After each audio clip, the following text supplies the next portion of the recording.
the lecture or this talk is divided into 4 sections. I would like to very briefly introduce you to the microbiome and diabetes type 2 new concepts, then go to inflammation and related neuropathy related issues.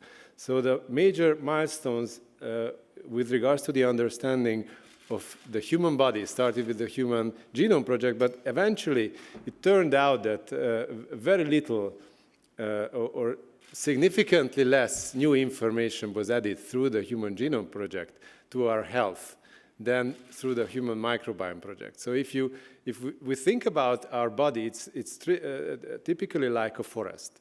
So if you see a diseased forest, a forest where the trees are dying, would you investigate the genetics of the tree, or would you go for any environmental factors